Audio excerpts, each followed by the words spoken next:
Hi, welcome to Bake to the Future, the show where we examine what is happening in the baking industry with a future-focused lens.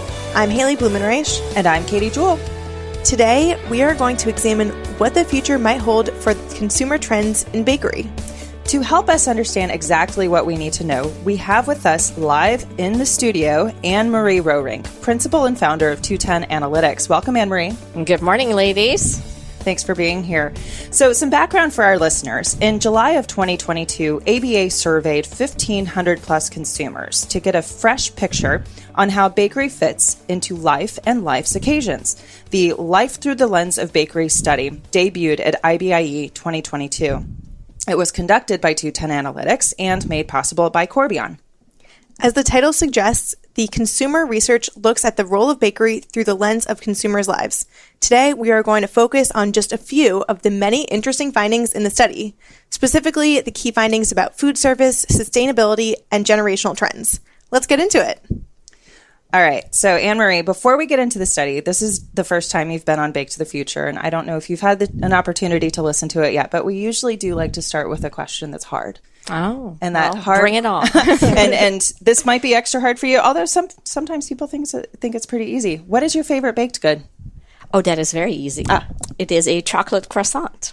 And I can tell you exactly why. I used to live in Brussels, and walking home from the metro every day, I walked by this bakery and they would have chocolate croissants laying in the window. So they'd be nice and warm. And I just, every single day, couldn't help myself. Nice. Not a bad life. And it's like that emotional pull, like, you know, Absolutely. it kind of transports you to that lovely walk home. That's so even when you have true. them here in the U.S., that's awesome. I love that story. You know, maybe we'll get into croissants later also, if we can tie that in somehow to the study findings. But maybe for now, you can help us set the scene for understanding the current factors in the U.S. of what is contributing to the consumer trends in bakery.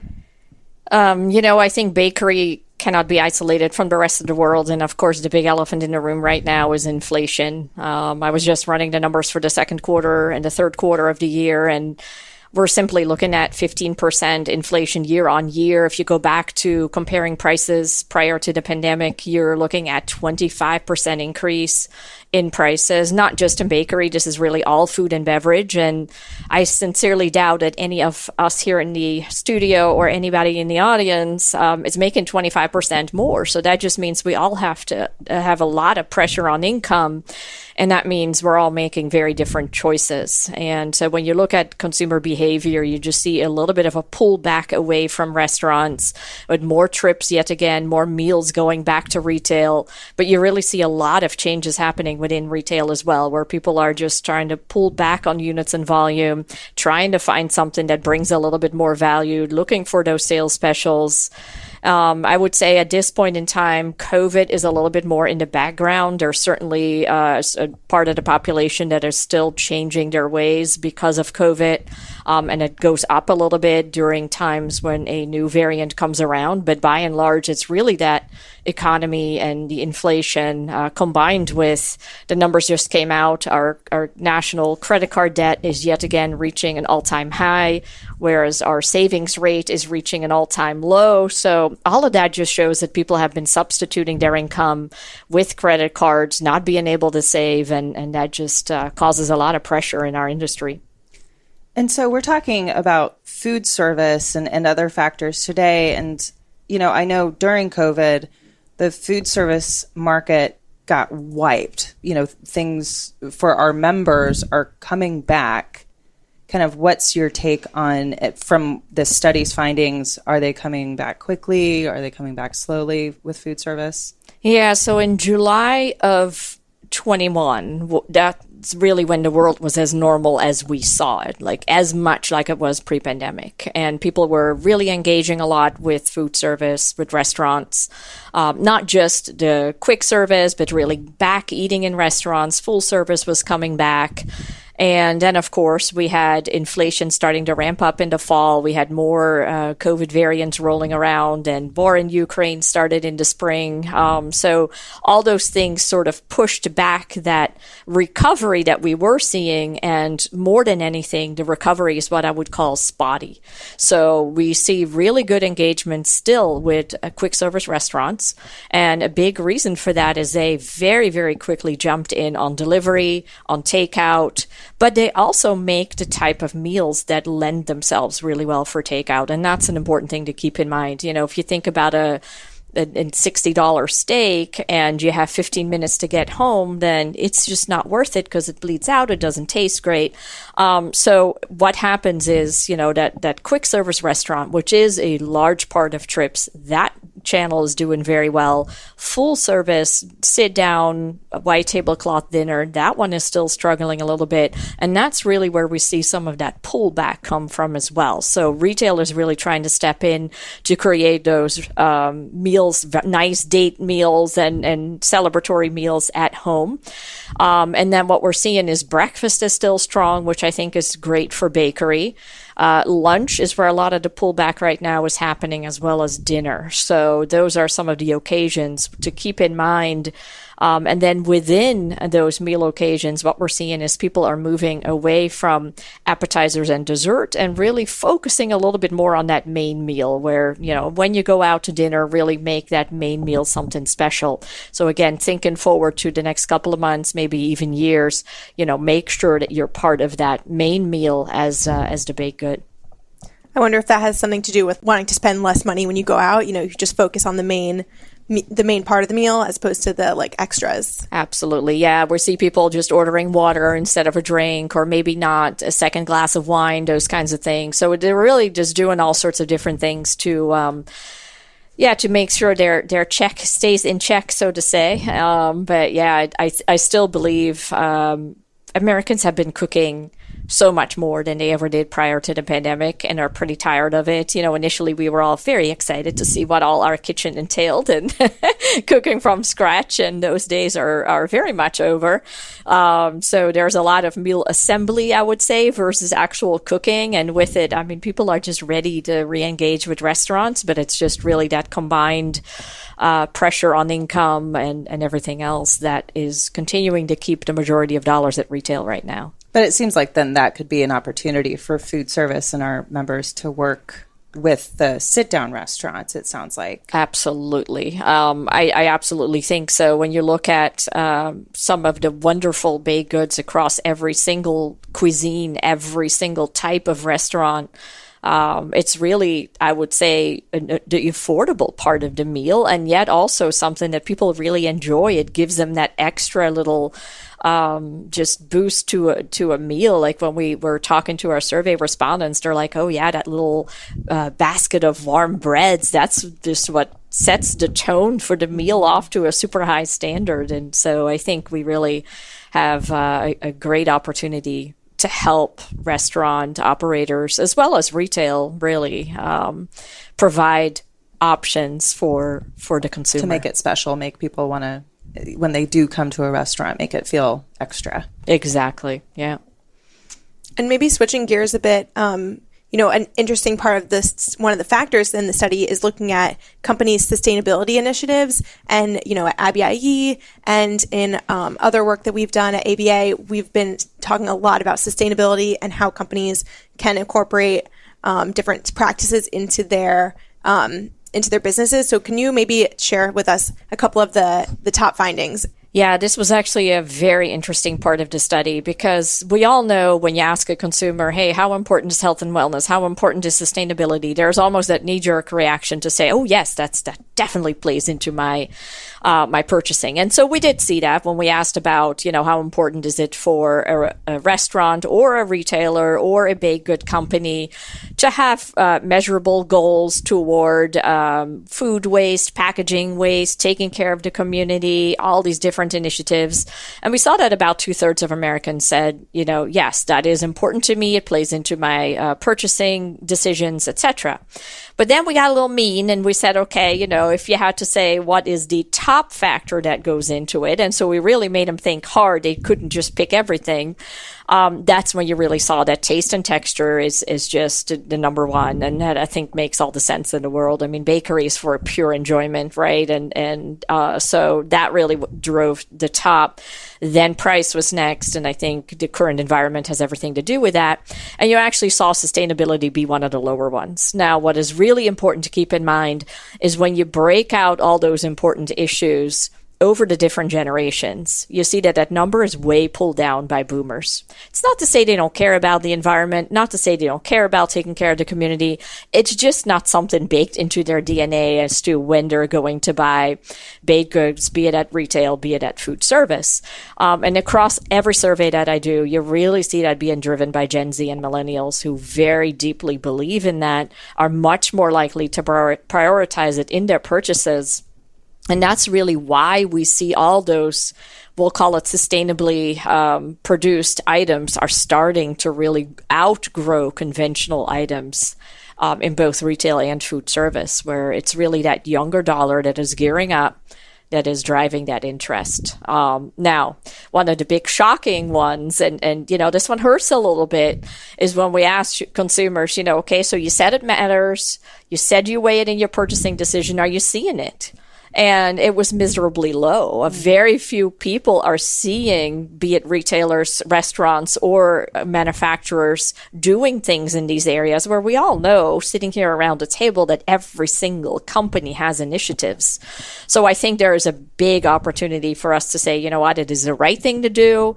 Something we want to do, but we can also drive positive sentiment among consumers who believe this is very important. So maybe toot our horn a little bit louder. Absolutely, we've got to beat our own drum a little bit in that respect, and I think ABA actually can play a great role in how do you do that. Still being sincere, right? Because that's really what it's all about, and being transparent, but at the same time, take credit for all the wonderful things that you're doing. I know that you do a lot of work across the, various food spaces. Are there groups, are there, food types, beverage types that are doing a good job of that we could kind of look to? There's, this is a very common conclusion where, people say they care, but then they're not seeing a great example. But I would say retail has done a nice job. And in fact, Aldi actually has a very nice job. If you're walking through Aldi, there's many times where there are signs that show about how many pounds they have donated to food banks, how they are working on food waste, package waste, taking certain things out of their assortment. So they are actually very good in just using those end cap spaces wherever they have a little bit of a space to indicate what they're doing. So I think that's probably a great example to look at. Very clear, very direct. I know that the way that their brand is very clear, few words. Absolutely. And then, as far as the consumer is concerned, of course, we asked them, well, where would you want to see it? Package label is always number one. Well, we all know in the industry, there's only so much real estate to go around. So, but I do think we have a big opportunity these days with QR codes that, had pretty much died down prior to the pandemic, but have come back with a vengeance. So I think we can very much take that QR code and constantly update the information. Don't be discouraged if you only have 1 or 2% uptick. That's just normal. That is what it is. But it's really all about that consistent drumbeat. Somebody once told me this story about, you have to think of this as the marching band going down the street, where you might think you're saying the same thing again and again. You might playing that same song again and again, but at every single street corner, there's a new audience standing there. They have not heard that song. And that's really that cadence that I believe we need to bring to really show, we are doing good. And, we're also bragging a little bit about it. Yeah, I think that a lot of our members are quite humble. And so, it's kind of hard to say, like, it's okay to brag on yourself. Yeah, exactly. Because you are doing great things. Yeah. Mm-hmm. And I know during the pandemic, or during the height of the pandemic in 2020, Katie and I put together some information on our website. We called the campaign Baking Strong, and we highlighted all the stories from members who were donating to their community, who were donating product, who were volunteering. And I think that was really amazing. And, at the time, it was getting a lot of coverage because of the pandemic. So it was easier for even us to get the stories and put them on our website. But we know that our members continue to do things like that. And so if you're listening, their communities send and it, sustainability and all of that. yeah, send any of your sustainability and other community outreach programs to hello@americanbakers.org. Yeah, I love so it. we can help highlight it, because we're still doing it on our website now. And it's just about like sharing that message, as you said, and amplifying it. Mm-hmm, for sure. So, you talked a little bit about Gen Z, millennials, boomers, personally. And Gen X. And Gen X. Ah. I was going to say, as an identifying young millennial myself, I love the sustainability messaging, but I also want to hear from your perspective, and looking at the study, where would you say that the different generations come together on certain issues or certain trends, and then maybe where they differ too? Well, we talked a little bit at the very beginning. Today, we talked about that emotional connection people have with bakery. And that is something that so clearly came out of the engagement overall. So a lot of different categories. You just have a massive engagement gap between the youngest generation, Gen Z, and boomers in the marketplace. And when we trying to gauge the engagement with bakery, I mean, just everybody in America loves bakery, engages with bakery. We had like 10 different categories that people could choose from. And we wanted to make sure that people were a little bit more engaged with bakery. So we said, okay, you need to do at least 2, figuring we would lose some people. Well, at the end of the day, we barely lost anybody, because not only is that engagement very high, but people also buy across the many different types of bakery items. So that was really important. But we do see, to your point, a lot of generational differences. So sustainability is absolutely one, but also what people buy. I thought it was fascinating to see that younger people are more into the flatbreads and tortillas and wraps and those kinds of things. And then you see pies and your more traditional breads and rolls and those types of things is more of a boomer generation. So I think a lot of those findings are very important, and I would encourage everybody to download the study, because, in every single finding, we talk about the national average, but we also break it out by those different generational ideas. And it's so important, because if you think about recipe development, for instance, or providing people with inspiration, or even how you design the package, everything that you do, who is your core consumer? And how can you bridge that gap? Like, to me, it's a wonderful challenge to say, how can we get tortillas and flatbreads and those types of things more used by boomers as well? It can't have anything to do with the carb. Like, you can make wonderful different little sandwiches, and that's just it. One of the major things we looked at was the inspiration of social media. Just about everybody is on some kind of social media platform. And when we asked, well, do you ever look up baked good inspiration on there? Like 2/3 or almost 8 out of 10 Americans said, yeah, absolutely. And so how do we tie that inspiration to a purchase so that we don't all have beautiful Instagram and what have you pictures, but they actually translate into purchases? And that's where I think Gen Z and millennials really show us the way. They've really done a wonderful job in clicking shoppable recipes and tying sustainability into their purchases. So I think both the older generations and the younger generations give us path to growth by copying each other's behavior.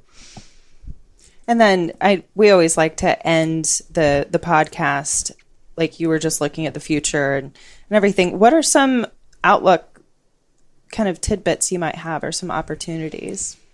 I think bakery is ideally positioned for continued growth, especially in retail, but I absolutely think there's still opportunity in food service as well, because many times when bakery is in the meal, it makes it a greater, it provides extra value.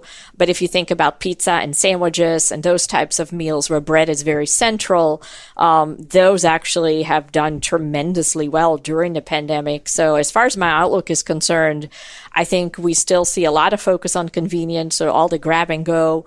Meal kits is one where I absolutely would love to see bakery step up more. Meal kits are still growing, and you don't often see baked goods in those meal kits. So that's a space where I would like to see greater engagement. But yeah, in terms of retail engagement, I think we're going to continue to see a lot of consumers mixing that baked goods into their breakfast, lunch, dinner, snacks, and what have you. So I'm positive for the future, actually. We talked about a lot of the key findings, but we have the full study available for free for ABA members, and we'll link to it on the baketothefuture.org episode page. Anything else you want to share before we log off? No, I think I'm good, unless you guys want to share your favorite baked good. Actually, we've never done that on this show. Aha. The tables are turned. I know what Haley's least favorite baked good is. Key lime pie. Yeah, anything with citrus. Yes. I like so many baked goods. I think I say like chocolate chip cookie. Yeah, I think it's anything ending in the word cake. Yeah. Or bread is my favorite. Like, I'm not good at whittling down. You really put us on the spot today. I know. We weren't ready for that. We might take that one out.